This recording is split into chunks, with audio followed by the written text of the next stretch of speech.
I knew something was off the second I saw his shadow cross the frosted glass of my cubicle wall.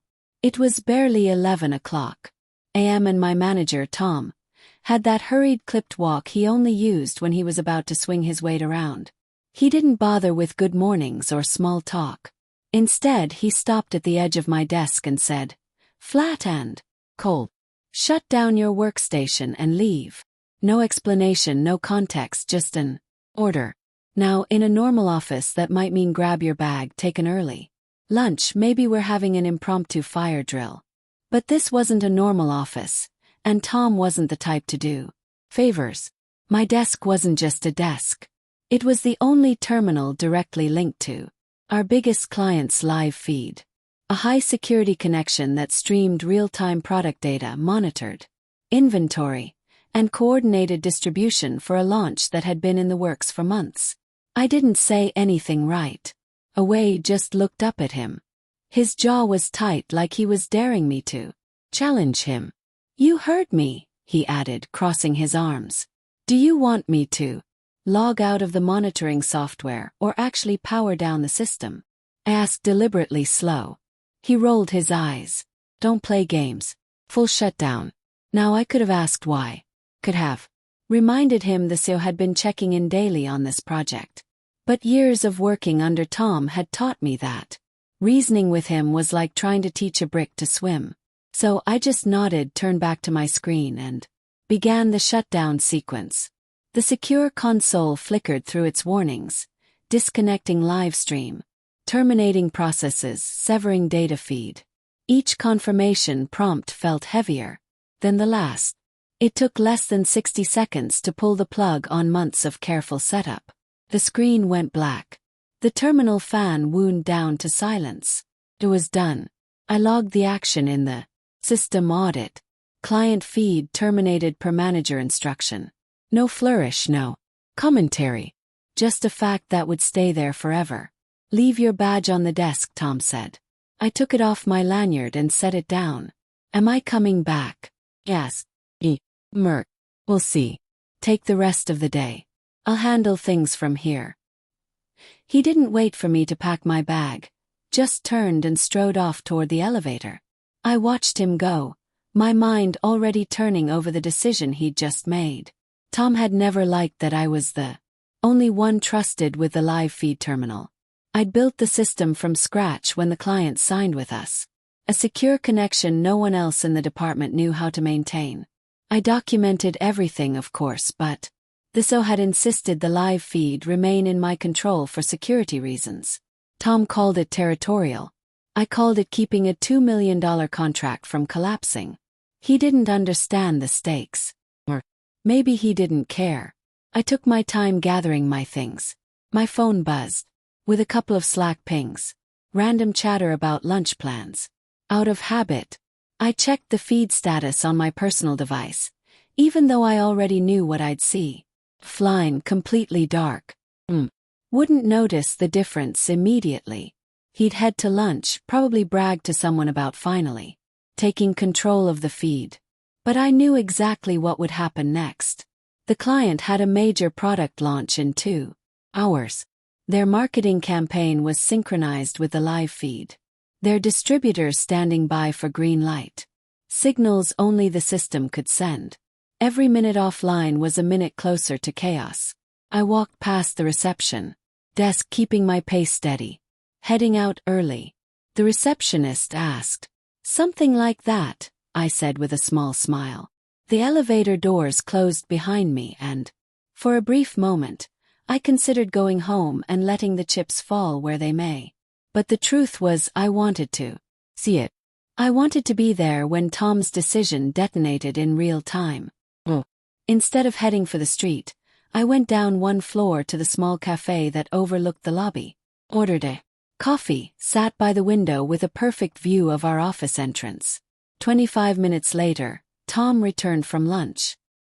His tie was loose, his phone in one hand, coffee in the other. He looked relaxed, like a man who thought he'd just made a big power move. He didn't see them at first. The client rep in her tailored navy suit, the CEO standing beside her, both faces tight with urgency. They were waiting for him right in front of the reception desk. Couldn't hear their words from the cafe, but I didn't need to. I saw the CEO lean in, his voice sharp enough to cut glass. Their product launch is in 2 hours. Is the system offline? Tom froze mid-step. The coffee in his hand wobbled, and I just sat there sipping mine, knowing this was only the first crack in what was about to be a very public collapse. From my spot in the cafe, I watched Tom's expression shift. It started with confusion, his head tilting slightly, brows drawn together. Then the first flicker of realization that it wasn't just stopping by for a friendly chat. The client rep leaned in, her gestures sharp, clipped. Her phone was in her hand, the screen angled toward him like proof in a courtroom. I could almost imagine the headlines scrolling across her mind. Critical. System offline. Launch in jeopardy. Tom's mouth moved, forming words I couldn't hear. He held his hands out in that half-open way he used when he wanted to look cooperative but was really just falling. The CEO's reply was short. His posture stiff, chin down, eyes locked on Tom's face like he was reading a confession. Then he turned toward the elevators. Tom hesitated, then followed. Still trying to talk, the client rep trailing behind them. I didn't have to guess where they were going. The server room was on the same floor as my old desk. I stirred my coffee slowly, letting the steam curl into the air. Wasn't gloating. Not yet. Just watching a situation unfold exactly the way I knew it would. By the time I went back upstairs, the energy in the office had shifted. You can feel it when something's wrong. Conversations drop to a murmur.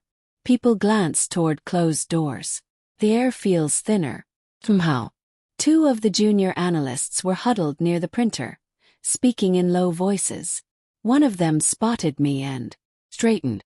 "Hey, I thought you left," she said. I grabbed a coffee, I replied, keeping my tone even. "What's going on?"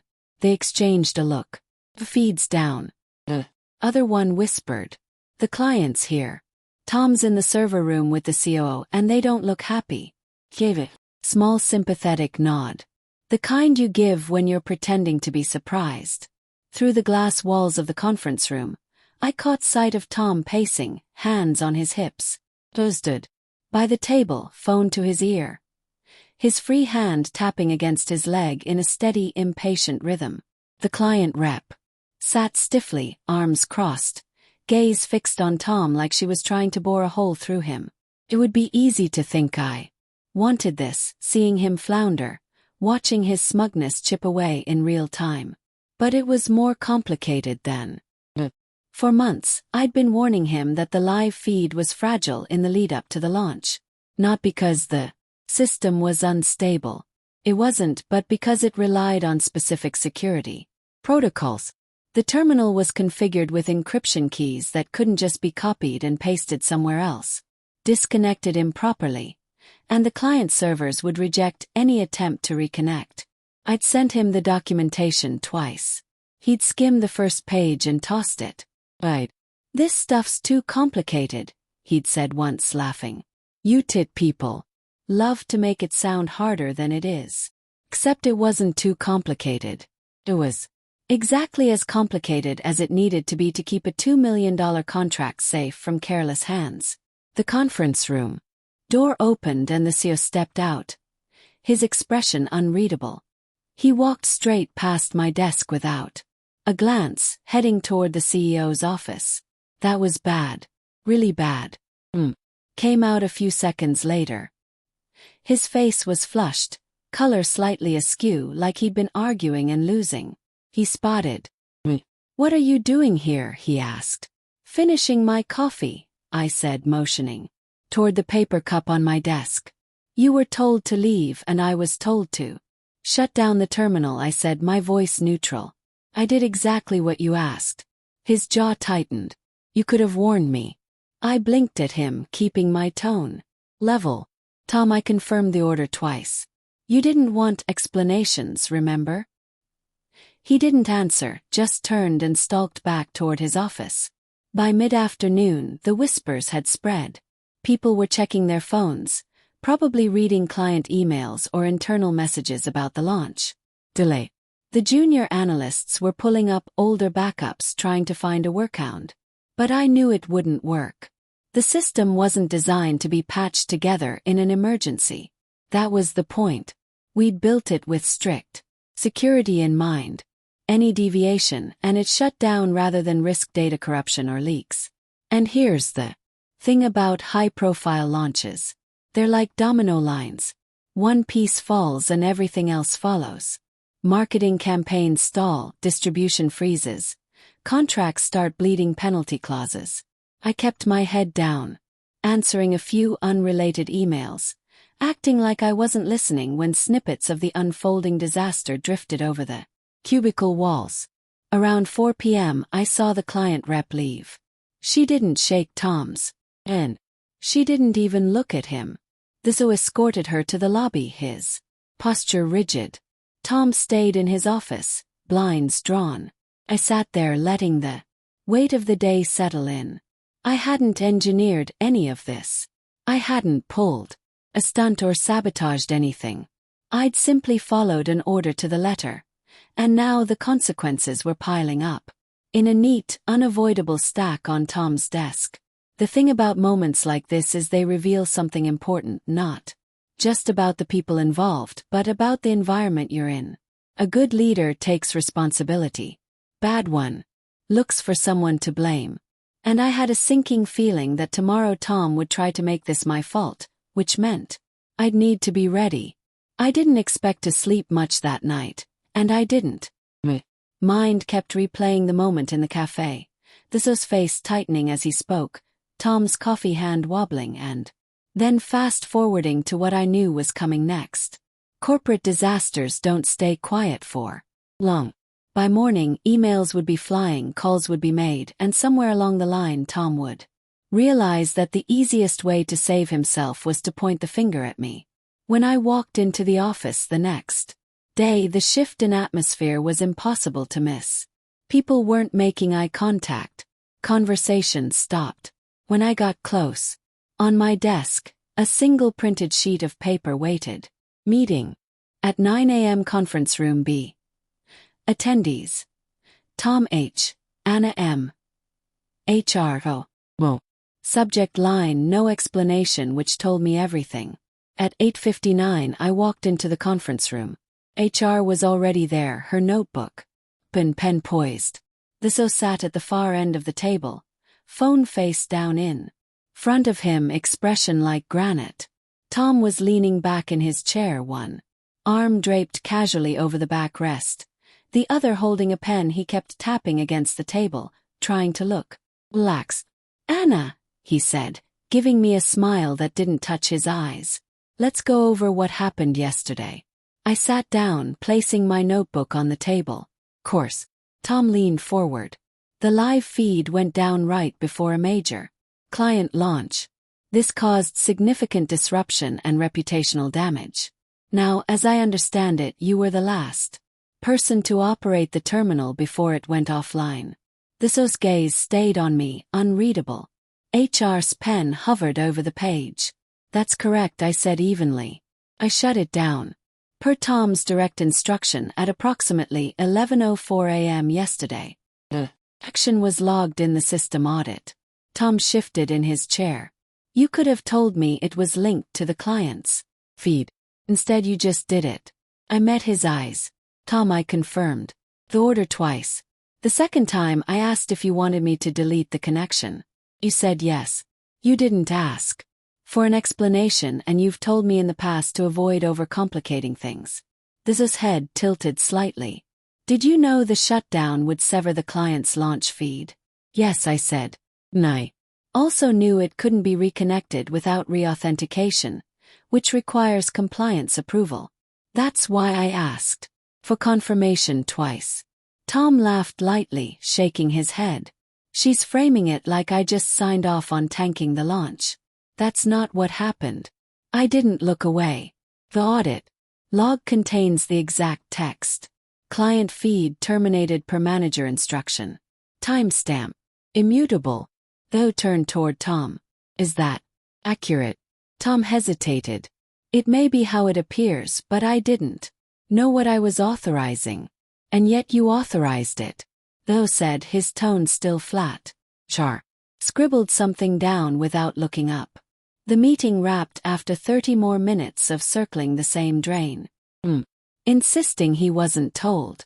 Me repeating that I confirmed twice. So asking. Variations of the same question. Why did you give the order at all? When we left, Tom brushed past me in the hallway. You're enjoying this, aren't you? He muttered under his breath. I stopped walking. Enjoying watching the company lose a $2 million contract. No, Tom, but I am enjoying finally having something in writing.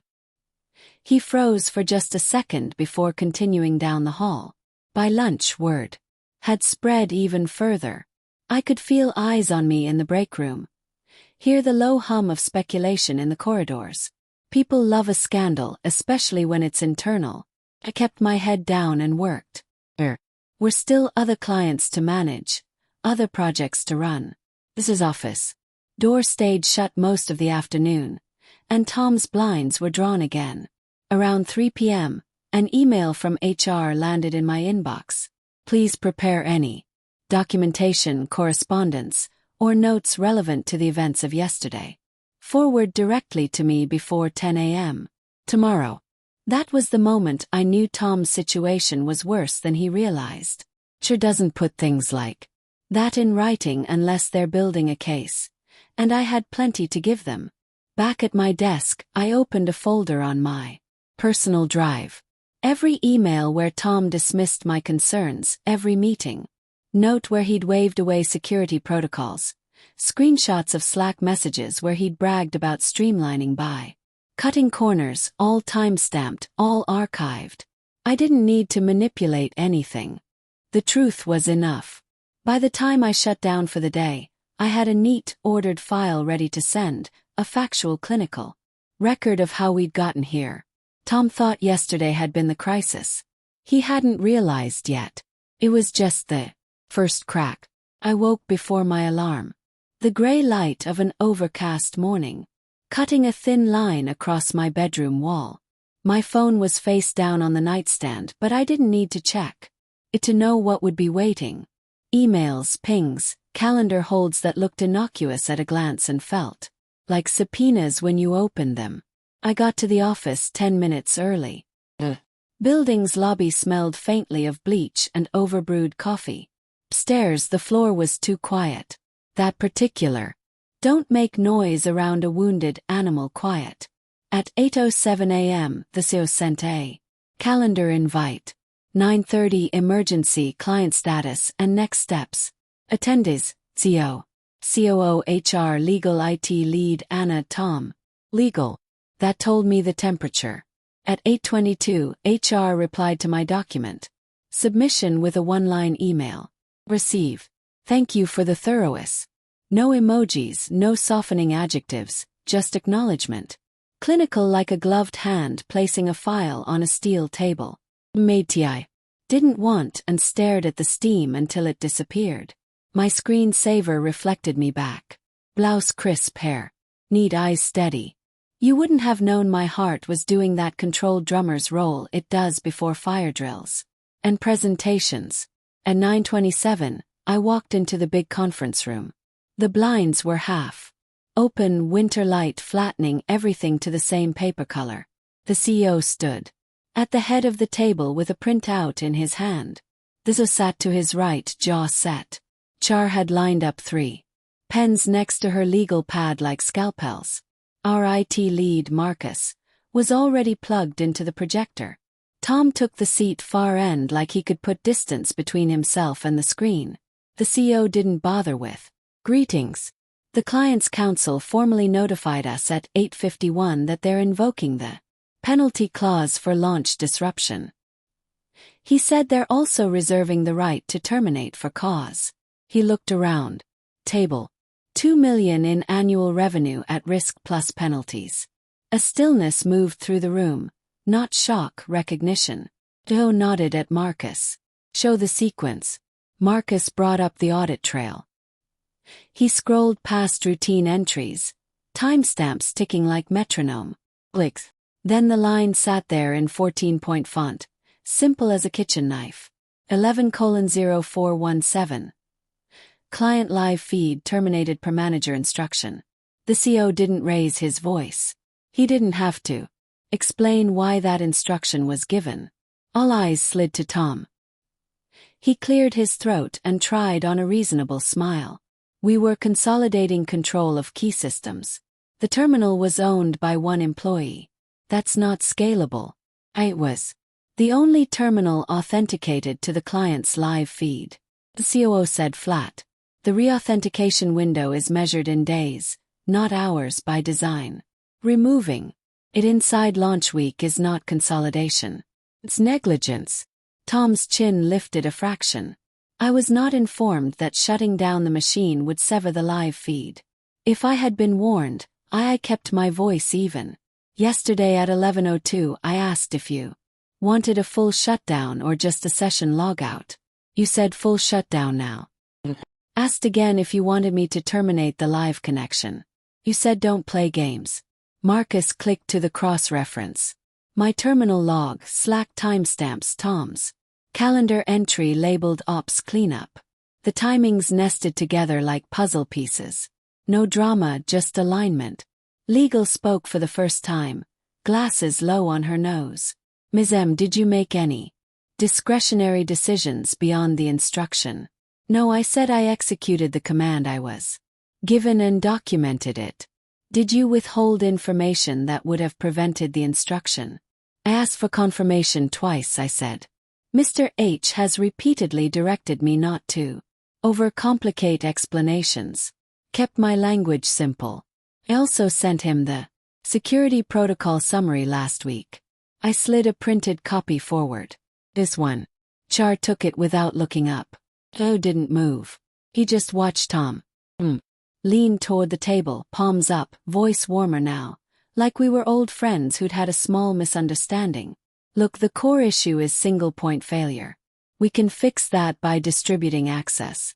After the fact, the COO said. Yesterday, you removed the only authenticated point during a critical window. The CEO set his printout down. We're not debating architecture. We're dealing with consequences. We have a client threatening termination, penalties acre wing, and a system that cannot reconnect without a compliance cycle. He turned to me. How long to restore if we prioritize? I didn't answer right away. I pictured the steps, the signatures, the two-step. With the client security officer, the test packets, the validation hash. The client cooperates immediately. Best case 48 hours, realistically 72. Our external approvals we don't control. The CEO's jaw tightened in quiet calculation. Tom tried to wedge himself back in. Anna can accelerate it. Is done it before. I met the CEO's eyes. I can coordinate and execute, but it requires the process we agreed with the client. No shortcuts, no side doors. The room held its breath for a beat. That wasn't a threat. It was the truth. Process exists to protect people from exactly this. The CEO nodded once. Understood. He turned to HR. We will address accountability separately. Right. Now we need to limit damage. Char wrote a neat line. It looked like a verdict even before it was won. The meeting broke into tasking. Marcus would prep the staging environment. Legal would triage the penalty language. This would call the client and keep him on the line until our first handshake passed. Tom remained seated, staring at the table like it might offer him a new version of events if he just looked hard enough. When the room thinned, he followed me into the hallway. The door clicked shut behind us. The carpet swallowed our steps. Help me out here, he said softly. You know I didn't mean to crater the launch. Say I misunderstood you. Say anything that takes the edge off. Kept my voice calm. Tom, I'm not your edge. I let that. What I am is the person who told you for 3 months that these controls weren't optional. You called it territorial. You called it gatekeeping. He swallowed, color high in his face. Your tone doesn't help you. You know my tone didn't shut down the feed. He leaned closer, voice dropping. If you hang me out to dry, you'll look vindictive. You'll get a reputation. Here. I blinked once. I have a reputation here. I do my job. Document. And I make sure people get paid and systems stay up. I'm not changing that today. He stared at me a second longer, then gave a tight practice smile that never reached his eyes. Careful, he said and walked away. Careful. The word echoed like a thrown coin hitting tile.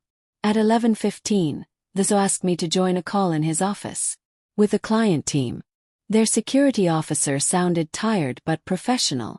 We stepped through the recovery plan line by line. I could hear keyboards in the background on their end, the muffled click of a door. A low voice asking for an ETA. We'll prioritize approvals there, officer said. But we're documenting root cause. Send your internal audit and the instruction chain. The CEO glanced at me. He nodded.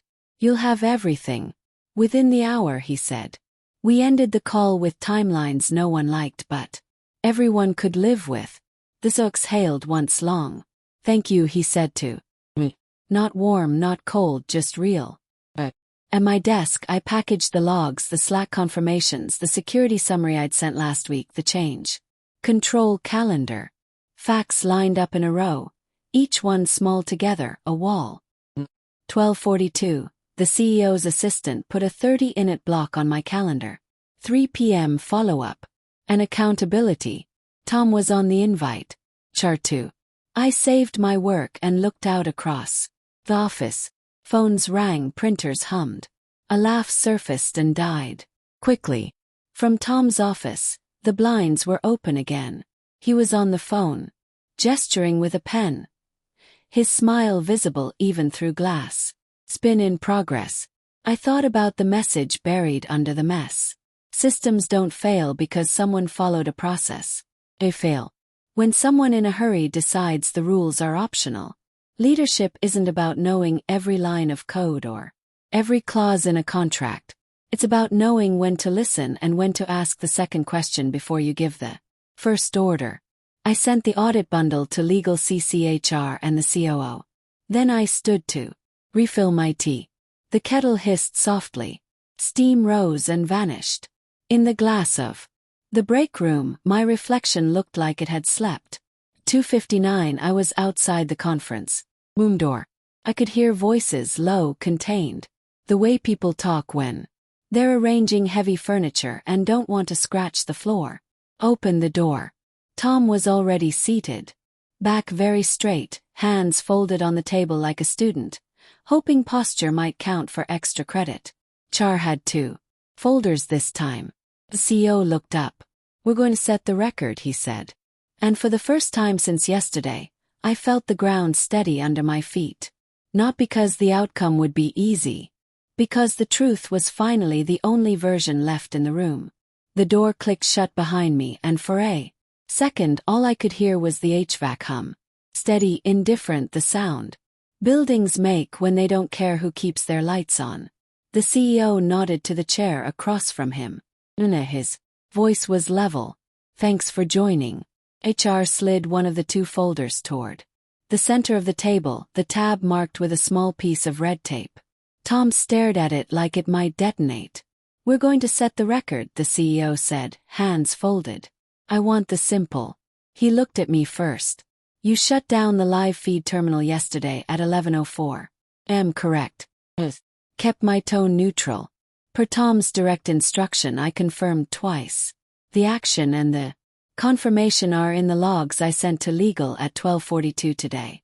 Char flipped open the folder to a printed copy of the audit trail. My words sat on the page like a held breath. The CEO turned to.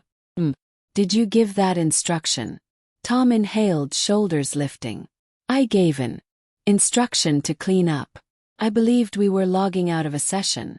I was not informed that the system design would. Did you give the instruction? The CEO repeated to shut down the workstation. Tom's eyes flicked to HR, then back. Beep. No one moved. The building hummed. We'll let finish there. Interviews, the CEO said. but based on the chain of documentation, the external impact, and the client's current posture, we're placing you on paid administrative leave effective immediately pending the outcome. Tom blinked twice, slow like a reboot. That wouldn't take leave. We need continuity. I should be part of the remediation. The remediation is proceeding, the CEO said, voice calm enough to cut. Won't be part of it. Char closed the folder. Your network access will be suspended at 3:30. Please remain available for further questions. Security will accompany you to collect personal items. Tom's mouth opened, then closed. He gave a small practice smile that looked cracked at the edges. This is political, he said, not to anyone in particular. You're making me the headlines, so the client has a villain. The CEO didn't flinch. We're acknowledging a decision and containing a problem. He glanced at me. Recovery plan. I opened my notebook. The steps were already in neat lines, each with a checkbox, each with a name. Staging handshake passed at 2:26. Receive the client's ROF token by 4:15 if their security officer hits her window. Our validation hash is ready on our side. If all goes clean, we can move to controlled reconnect at 5:30. Monitoring for 2 hours before we widen. Go. Best case then, the CEO asked. We'll get status pings green for a subset today. Full throughput tomorrow after the second approval. Marketing will need to reschedule the public push. Apps can resume quietly tonight. No one cheered. Real life doesn't do triumphant music cues. Just assigns tasks. Do what you need, the CEO said. Then to HR. Coordinate with security. Tom's chair squeaked as he stood. He didn't look at me when he left. He looked past me like air would be kinder. Then a face. The door shut. The silence felt less dense. They turned to me. You'll lead the restore. You'll also propose a revised access model that prevents single-point operator and single-point manager failure. He let that hang for a moment. We'll fund it. That last sentence was the closest thing to an apology I was going to get from the building. He nodded. I'll send the draft by end of week. The CEO gathered his papers. There's one more item, he said, eyes on me. We're offering a retention bonus for carrying the recovery and a title adjustment. Interim Director Systems. Reliability effective today if you want it. It's interim because you shouldn't be punished by a process that takes HR 6 weeks. I watched my pen roll a half-inch and stop. Interim, reliable, words that fit. Like solid shoes. I wasn't naive. Titles don't erase what happened yesterday, but they do change who gets to say no next time. I'll accept, I said. He nodded. Once. But they left me there with the table and the hum and the folder with the red tab. I didn't touch it. I didn't need to. The building had already decided what it would say. At 3:28, I returned to my desk. Security arrived 2 minutes later, quiet, professional. They stopped at Tom's door. Few heads lifted, then dropped, the way people look at a solar eclipse through their fingers. I opened the secure console. The staging link waited, patient and blinking. The client's token came through at 4:11, 4 minutes early. Messaged Marcus, then dialed into the bridge. Voices checked in one after another, clipped and businesslike. Ops ready, security ready, client monitoring ready, systems ready. We ran the sequence aloud like pilots at a cockpit. Not because we didn't know it, but because saying it out loud makes people careful. At 5:34, the first green indicators returned. 5:41, a second cluster lit up. At 6:02, the client's security officer said, "We're seeing stable flow on our end." She didn't sound relieved exactly. She sounded like someone who'd slipped out of a rip current and was treading water parallel to shore.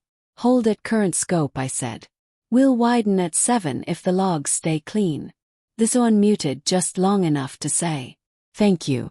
Then he went quiet again, listening.